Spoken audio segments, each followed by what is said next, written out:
'47, truly baseball's banner year. The majors drew a total gate of almost 20 million. In addition to the 20 million, the big leaguers played exhibition games for thousands of hospitalized veterans. These men were unable to go to the big ballparks, so professional baseball came to them. A good example was Professional Baseball Day at Vaughn and Hines Veterans Hospitals. The Chicago White Sox entertained with an exhibition game. 3,000 disabled but courageous fans enthusiastically cheered every play. It was big league ball in unusual surroundings, but it bolstered morale and helped to restore health. It's July 8th, 1947. More than 41,000 spectators gather in beautiful Wrigley Field, Chicago, to see the 14th annual All-Star Game, the pick of the entire American League,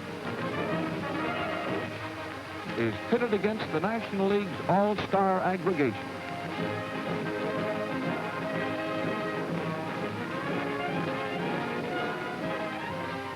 Managers Eddie Dyer and Joe Cronin have selected their starting pitchers, Ewell Blackwell and Hal Newhouser. The ground rules are discussed, and it's time to play ball.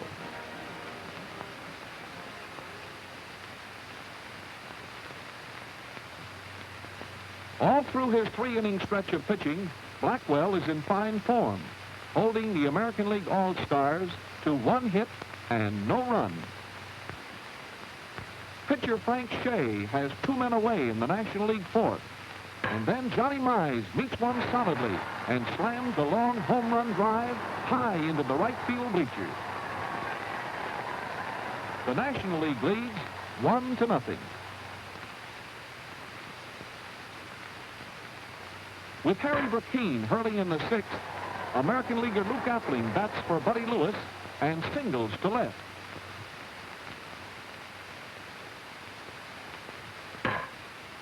Ted Williams follows with a base hit to right, and Appling goes to third.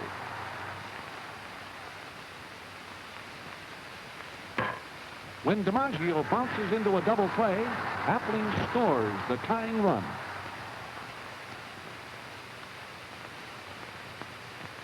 One away, and Johnny Sane pitching. Doors singles to left in the American League 7th.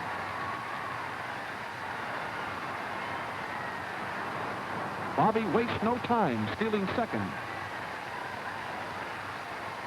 On Sane's wild throw, Dorr moves to third. 2 men are out when Stan Spence bats for pitcher Shea and lines a hit to right center. Dorr scores with the big run that puts the American League in front 2-1. When Schoolboy Rowe bats for pitcher Spahn with 2 away in the National League 9th, his fly ball is gathered in by Tommy Henrich in right field, and the American League wins the 14th annual All-Star Game by a close score 2-1. As you cheer the superb performances of today's big league All-Stars, don't forget the All-Stars of tomorrow, the future major leaguers who will come from the nation's college diamond. In the 1947 National Collegiate Baseball Championship Series, Yale University, winners of the Eastern title, opposed the Western champions from the University of California at Berkeley. They met on neutral ground, the Western Michigan College Field at Kalamazoo, Michigan. California's manager, Clint Evans, chats with his starting battery. Ethan Allen, Yale's coach, visits with George Sisler, one of the greatest first basemen of all time. Sisler is now scouting future big league talent for the Brooklyn Dodgers. Major league umpires are assigned to work this collegiate championship play. Many of these college players are only a step away from berths in the majors. And who knows, perhaps a favored few are just a year or two removed from stardom in baseball's show of shows, that annual fall classic, the World Series.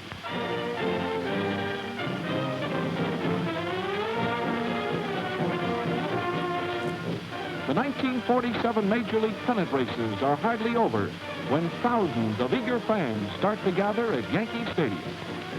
The New York Yankees are about to battle the Brooklyn Dodgers for the World Championship of Baseball. Noted baseball personalities are waiting for the game to start. Near the bomber bench is William Harridge, president of the American League and a Yankee rooter. Ford Frick, president of the National League, is out to root for the Dodgers. Baseball's commissioner, Albert Chandler, lends the classic his official prestige. Ed Barrows, former Yankee executive, is out to see the series. Horace Stoneham, president of the New York Giants, is on hand for the game. The greatest slugger in baseball history, the Bambino himself, Babe Ruth, intends to take in every game of the series. Yankee manager Bucky Harris has a last-minute conference with his two coaches, Charlie Dressen and Red Corridan. The Yankee freshman pitching star, Frank Shea, gets limbered up and ready to go for the Bombers. Manager Bert Schotten of the Dodgers is eager for the game to start. 21-year-old Ralph Branca, with 21 victories for the season, is warming up for Brooklyn. Umpires and coaches settle last-minute ground rules, and game time is almost at hand. With the playing of the national anthem, the tremendous opening day crowd comes to its feet, and within a few minutes, the first game of the 1947 World Series will be underway. In the Dodgers' half of the first, with one out, Jackie Robinson draws a base on balls. He dances back and forth to worry pitcher Shea, who tries to pick him off. On Shea's second pitch to Reeser, the fleet-footed Robinson lights out for second and beats catcher Berra's hurried throw to Rizzuto.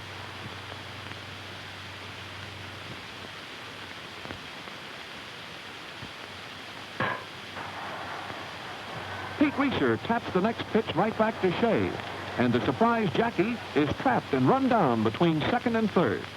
Reeser moves to second on the play.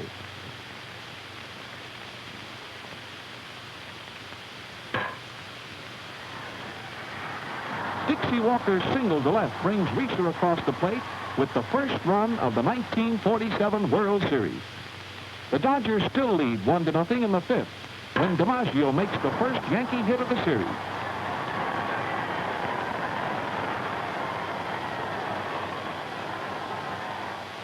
After walking McQuinn, Barranca hits Johnson on the left arm, and the bases are loaded with nobody out.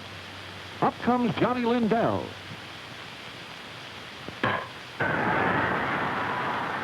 Lindell lines a double deep into the left field corner, scoring DiMaggio and McQuinn to put the Yankees ahead 2-1. Johnson stops at third. Rizzuto walks. The bases are loaded again. Still nobody out. Bobby Brown, left-handed pinch hitter, is sent in to bat for Shea.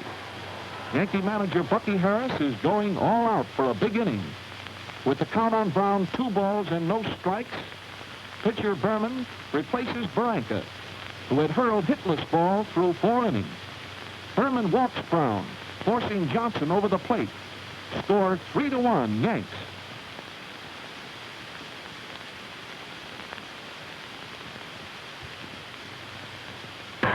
Sternweiss bounds to Robinson, who forces Lindell at the plate. The bases are still loaded.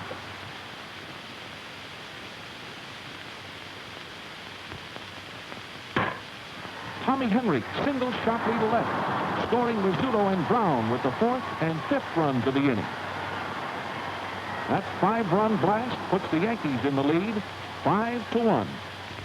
Relief pitcher Joe Page is hurling in the Dodgers' sixth when Stanky slashes one through the box into center field for a single. With one out and Robinson safe on a fielder's choice, Reeser chops a high bounder along the first baseline and is credited with a single when he swerves away from McQuinn's lunging attempt to tag him. After Walker lines to Henrik, Carl Ferrello, batting for Hermansky, punches a 3-2 pitch into center field for a base hit. Jackie Robinson scores Dodger run number 2 as Reeser races to third. The score, Yankees 5, Dodgers 2. In the Brooklyn 7th, on a wild pitch by Page, Reese scores all the way from second with the third Dodger run. In the Bomber 8th, DiMaggio drives deep into left center, where Ferrello makes a fine catch. When Reese is thrown out by pitcher Joe Page in the Dodger 9th, the first game of the 1947 World Series goes to the Yankees 5-3.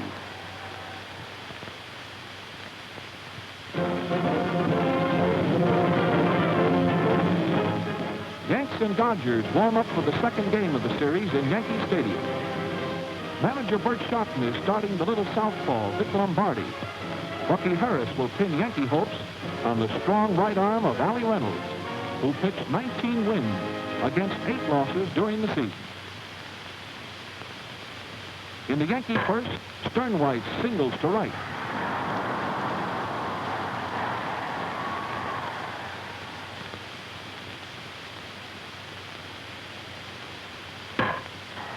When Henrik lines a base hit into center field, Sternwhite hustles to third. Lombardi forces Lindell to hit into a fast double play. Jorgensen to Stanky to Robinson. Sternwhite scores on the play. The Yankees jump into a 1-0 lead. Reese walks in the Brooklyn third. After 2 men are retired, he steals second. When Jackie Robinson dumps Reynolds' fastball pitch into short left for a single, Reese scores and ties up the ball game at 1 apiece. In the Yankee third, Sternwhite triples.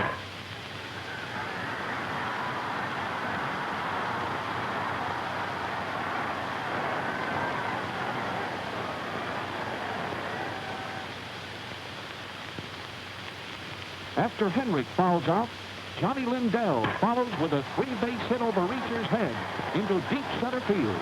Sternwhite scores, and the Bombers lead again 2-1.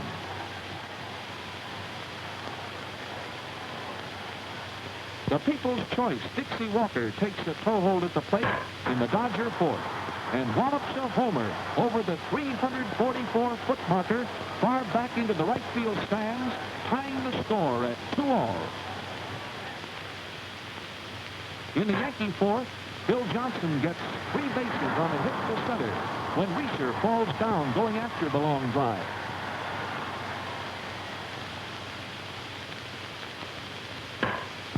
Rizzuto drops a Texas leaguer in short left center field. It falls between Hermansky and Reeser for a double. Johnson scores. The Yankees lead 3-2.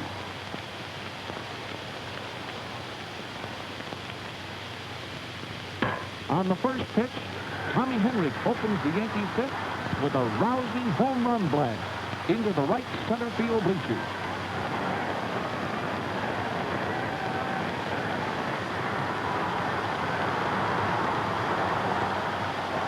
The Yankees added 1 more run in the inning to put them in front 5-2. Scoring again in the 6th and 4 more times in the 7th, they lead 10-2 as the game goes into the Brooklyn 9th. With Allie Reynolds coasting on a substantial lead, Hermansky opens with a walk. After Edwards flies to Lindell, Reese singles to left, sending Hermansky to third. When Jorgensen forces Reese at second, Hermansky scores on the play. Al Gianfrido is sent in to bat for pitcher Rex Barney. Gianfrido's grounder to Johnson forces Jorgensen at second and puts an end to game number 2. The Yankees scored in all but 2 innings off of 4 Dodger pitchers to win easily 10-3. 6 of their 15 blows were for extra bases. And now to Ebbets Field for game number 3. The Dodgers know they have to win on their home lot to remain in the series. Among the fans are the lovable Connie Mack, famous leader of the Philadelphia Athletics, the former pitching star of the New York Giants, Carl Hubbell, dynamic Bill Veeck, president of the Cleveland Indians, John Quinn, general manager of the Boston Braves, and his boss, President Lou Perini. Starting pitcher for the Yankees is Bobo Newsom, making his first appearance at Ebbets Field since 1943. Opening for the Dodgers is the southpaw twirler Joe Hatton. The series stands 2 games for the Yanks, none for the Dodgers. In the Dodger half of the first, with 1 out, Jackie Robinson whistles a hit into center field. Jackie lights for second, beats the throw, but is trapped between second and third when he overruns the bag. With 1 away in the Brooklyn second and Hermansky on first, catcher Edwards doubles off the left center field fence. Scoring Hermansky. Shortstop Reese follows with a single to left center, and Edwards scores.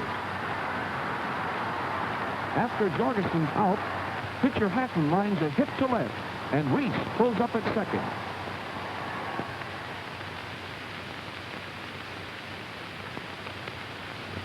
Both runners advanced on a pass ball.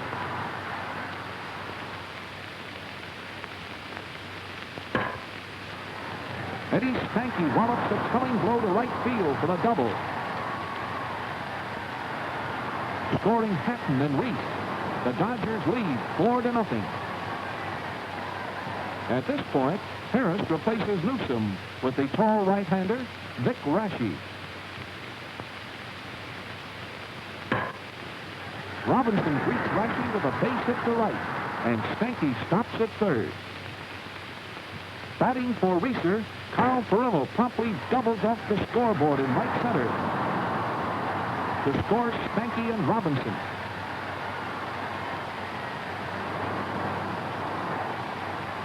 After this second inning merry-go-round, Brooklyn is out in front, 6-0. The Yankees, in their half of the third, scored 2 runs on 3 hits, making it 6-2. With Carl Drews pitching for the Yanks, Brooklyn adds another run in the third. The Bombers counter with 2 tallies in the fourth, and the score stands Dodgers 7, Yankees 4. Brooklyn scores twice in the fourth to take what appears to be a comfortable 9-4 lead. Lindell walks to open the Yankee fifth. DiMaggio steps up to the plate. Southpaw Hatton takes the sign from catcher Edwards. Joe swings and starts one on a trip to Mars. The ball lands in the upper left field seat. That's home run number 64, made by a Yankee in World Series play. Those 2 runs bring the Yankees within striking distance, 9-6. They score another run in the 6th inning. With 1 away in the 7th, Berra bats for catcher Lawler. He slams Barranca's pitch over the scoreboard in right field for the first pinch hit home run in World Series history. Score 9-8.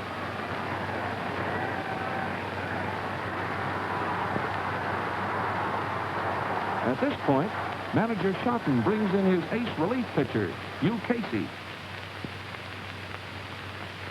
He promptly gets rid of Page and Sternweiss to end the inning. The Brooklyn fans breathe easier for a moment.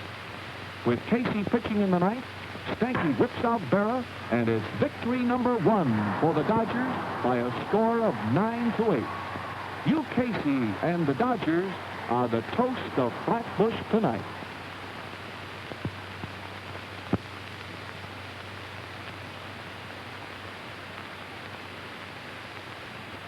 Opening on the mound for the Dodgers in game number 4 is right-hander Harry Taylor. Pitted against him is Floyd Bevins of the Yanks. Snuffy Sternweiss leads off in the ball game with a line single to left field. Tommy Henrik slams a drive into center for a base hit, moving Sternweiss to second.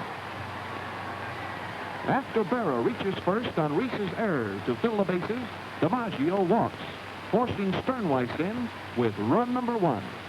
This is an all-important ball game, and manager Schotten replaces Taylor with right-hander Hal Gray. After McQuinn pops to Reese, Johnson smashes into a fast double play, and Gregg has pitched the Dodgers out of danger. In the Dodger third, Jackie Robinson smacks out a long drive on which Lindell makes a spectacular sprawling backhand catch beyond the left field foul line.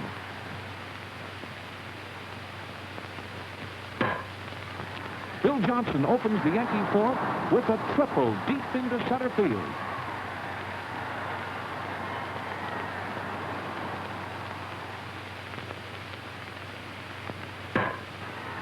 Lindell doubles to right, scoring Johnson. The Yanks lead 2-0. In Brooklyn's fifth, Jorgensen scores the first Dodger run of the game. Yankees 2, Brooklyn 1. It's the Yankee ninth, and once again, in a tight spot, the mighty Casey saunters in. He winds up, makes one pitch, and Henrik rounds into a double play. Casey to Edwards to Robinson. The Yankees still lead 2-1. Going into the ninth, the Yankee twirler, Floyd Bevins, has a no-hit game to his credit. With one man away, it looks bad for the Dodgers until Bevins walks Sparillo.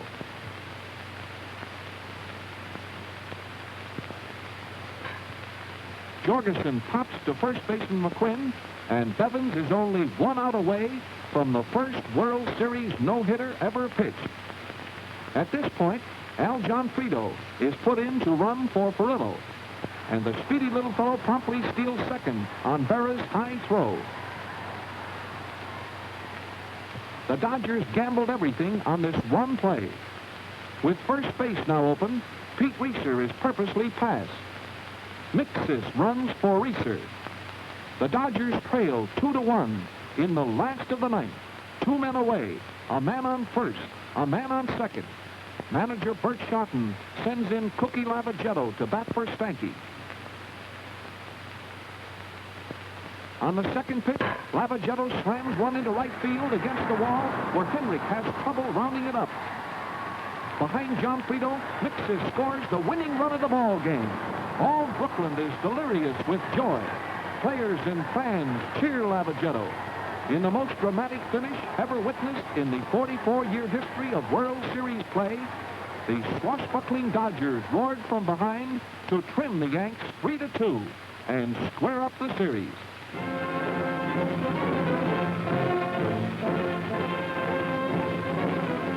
Breaking all attendance records for World Series play in Brooklyn, 34,379 fans show up for the 5th game at Ebbets Field.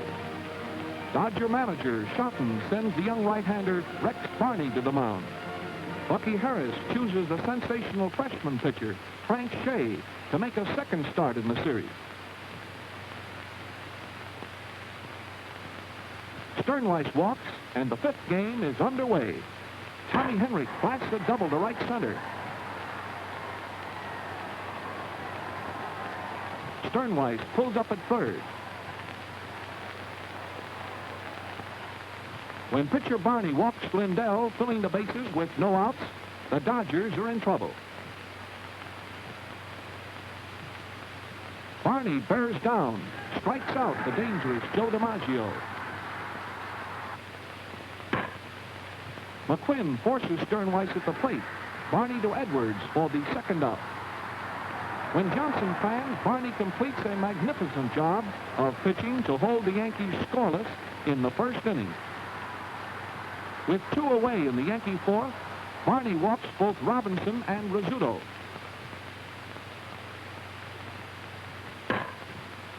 Pitcher Spec Shea takes up his own cause, drills a base hit to left, scoring Robinson with the first run of the game. Reese throws out Lindell to open the Yankee fifth. Up comes Joe DiMaggio. Barney takes the signal from Edwards. Joe swings, belts one high into the upper left field stands for his fourth home run in World Series competition. The Yankees lead 2-0.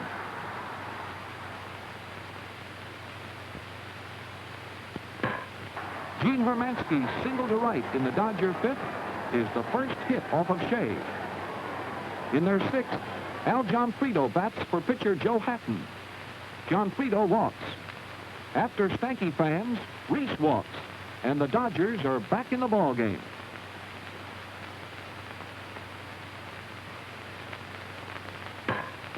Jackie Robinson singles to center, scoring Gianfrido with the first Dodger run of the game. Yanks 2, Dodgers 1. Opening the Yankee ninth, Henrik reaches first when Mixis bobbles his grounder.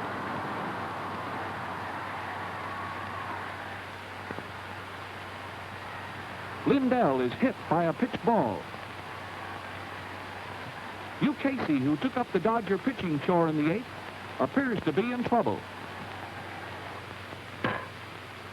But DiMaggio hits into a double play. Reese to Mixis to Robinson, leaving Henrik on third with 2 men out. Henrik is caught trying to score on a pass ball. When Casey tosses his huge frame in front of the plate, where can Tommy go?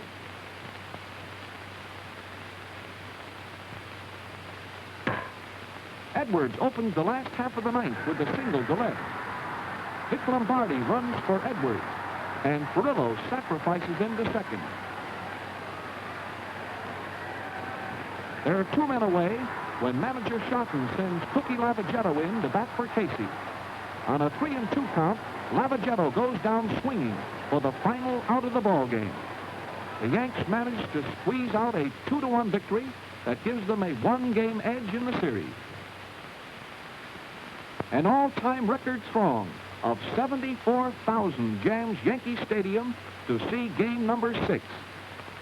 Vic Lombardi will go to the mound for another try at the Bombers. His opponent, Allie Reynolds, is out for his second victory of the series. Stanky starts game number 6 with a single to left.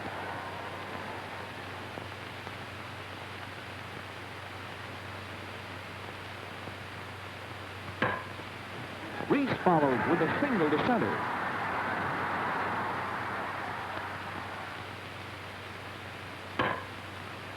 Robinson gets the hit that loads the bases when Lindell loses his fly in the sun.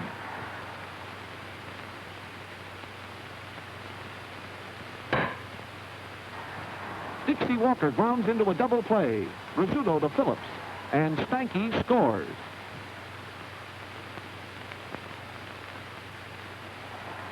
On a fastball, Reese counts run number 2 for the Dodgers. In the Brooklyn third, when Walker slams out the third double of the inning, Robinson scores. The Dodgers lead 4-0. In the Yankees half of the third, Lawler doubles to left.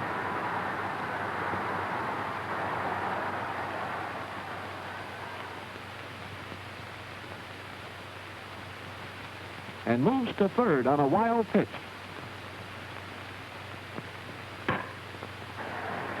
When Jorgensen fumbles Sternweiss's grounder, Lawler scores.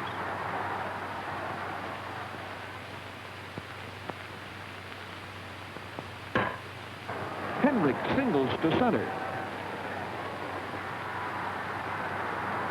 And Sternweiss is out trying for third on a great throw from Perillo to Jorgensen.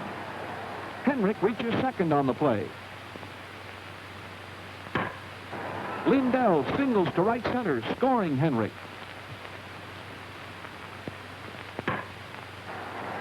DiMaggio's base hit knocks Lombardi out of the box. Ralph Barranca comes in to do the honors.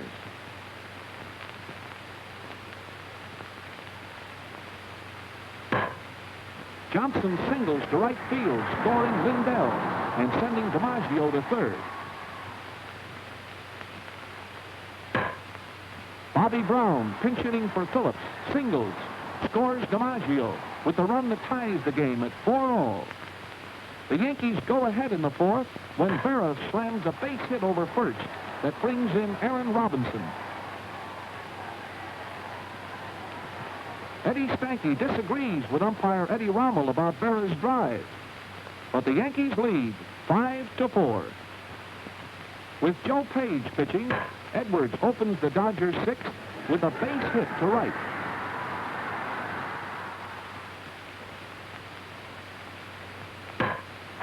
Perillo wallops a two-bagger to left that sends Edwards to third.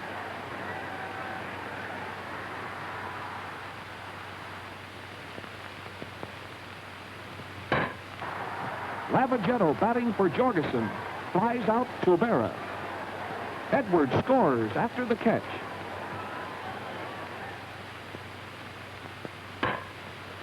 Bobby Bragan bats for Branca and doubles to left, scoring Perillo. When Stanky wraps the single to right, Don Bankhead, running for Bragan, makes a jolting, crowd-pleasing stop at third. That's all for the Yankee southpaw Joe Page, who replaced Carl Drews in the Dodger fifth. Buck Newsom takes over the Yankee pitching chore. Pee Wee Reese greets Newsom with a base hit to left center, scoring Bankhead and Stanky with runs 3 and 4 of the inning. The Dodgers lead 8-5. Joe Hatton is pitching for Brooklyn in the Yankees sixth, with runners on first and second and 2 men away. DiMaggio smashes a long drive into deep left field. John Frito, after a desperate twisting run to the 415-foot marker, makes a sensational gloved hand catch of DiMaggio's terrific wallop. This greatest of all World Series outfield catches stopped a sure home run and prevented the 3 runs that would have knotted up the game at 8-8. Johnson singles and McQuinn walks to open the Yankee ninth. Nobody out. Hugh Casey replaces Joe Hatton. This is Casey's 5th relief job in 6 games. After Rizzuto flies to center, Aaron Robinson singles to left. Johnson stops at third, and the bases are full. Lonnie Fry bats for the pitcher, forces Robinson at second, but Johnson scores on the play.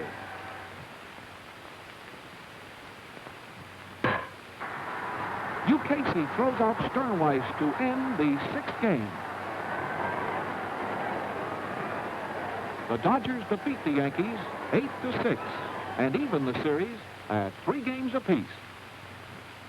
The all-important final game will be played before 71,548 excited fans. To hurl for Brooklyn in this crucial game, manager Schotten selects tall Hal Gregg. In the finale, it's a 3rd start for the well-worked Spec Shea.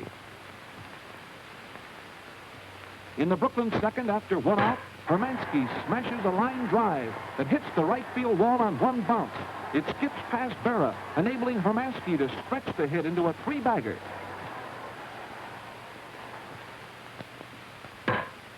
Edwards follows with a single inside the 3rd baseline, and Hermansky scores.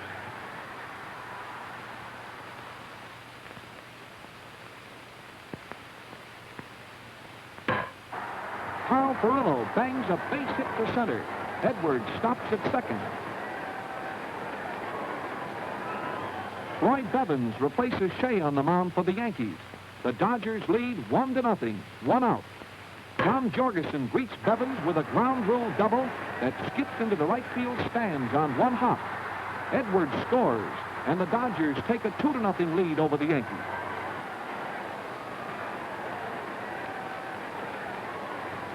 The Bombers tally in their half of the second. The score, Dodgers 2, Yankees 1. In the Yankee fourth with 2 away and Johnson on first, Rizzuto singles to left, sending Johnson to second.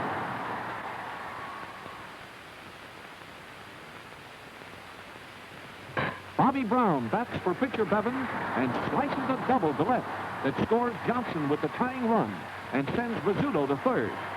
That double gives the Yankee rookie Bobby Brown a perfect pinch-hitting performance with a walk, a single, and 2 doubles.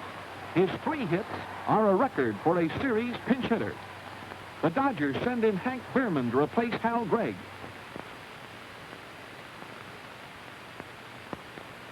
Bierman walks Sternweiss. Henrik smacks a base hit to right, scoring Rizzuto with the 2nd run of the inning. The Bombers lead 3-2. They add another in the 6th. In the Bombers' 7th, with 1 out, Bill Johnson smacks Casey's pitch for a long ride to left center. Mixis misjudges the hit, and it falls behind him for a triple.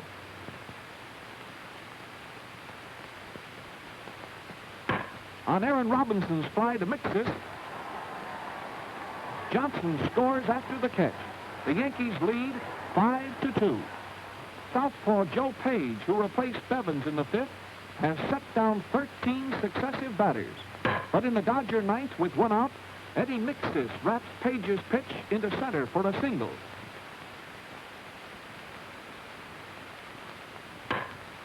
Edwards hits into a game-ending double play, and the New York Yankees close the victory book with a 5-2 win over the Brooklyn Dodgers. It's their first World Series title since 1943, and their 11th crown in 15 World Series appearances. The victory was no one-man success, but a triumph of team skill and determination. Now Yankee Stadium empty, and the doors close on the 1947 baseball season. We'll be back again next year when more millions of baseball fans will be spinning the turnstiles to watch another exciting season of our national pastime.